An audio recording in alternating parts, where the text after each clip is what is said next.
This covenant was central to the plan to improve the lives of Kenyans. As the party leader of DCP, I once again called on this government to cushion the payslip by suspending the affordable housing levy and reducing the payee tax burdens. This, together with the review of petroleum price framework, taxes charged will give Kenyans an increased net income.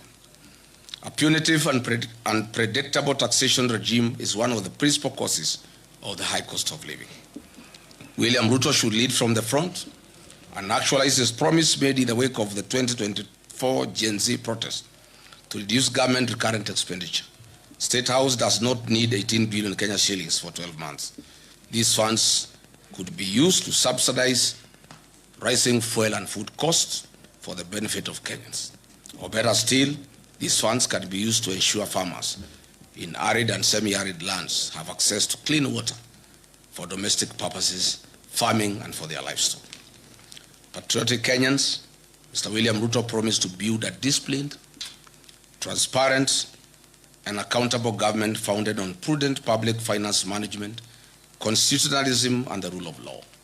He pledged to reduce the cost of government, manage public debt responsibly, eliminate corruption, strengthen institutions, and uphold the Constitution while protecting the rights and freedoms of every Kenyan.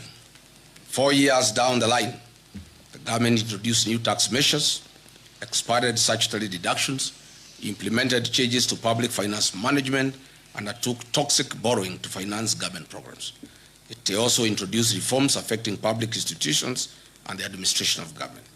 Instead of easing the financial burden on citizens, the tax burden has increased significantly. Households have experienced reduced disposable income while facing higher prices for food, fuel, electricity, and other basic commodities. On the debt management, why is this regime in open violation of Article 211 of the Constitution of Kenya 2010 and Section 15(2)(c) of the Public Finance Management Act 2012 that strictly prohibits the financing of recurrent expenditure using debt? Looking back, we know that the Grand Coalition government borrowed an average of 200 billion shillings annually. The Jubilee government of Uhuru Kenyatta borrowed an average of 700 billion shillings annually. This regime of William Ruto borrows an average of 1.4 trillion annually with no corresponding development. Since August 2022, Kenya's debt growth has entered a dangerous pattern of continuous triple-digit or near triple-digit expansions.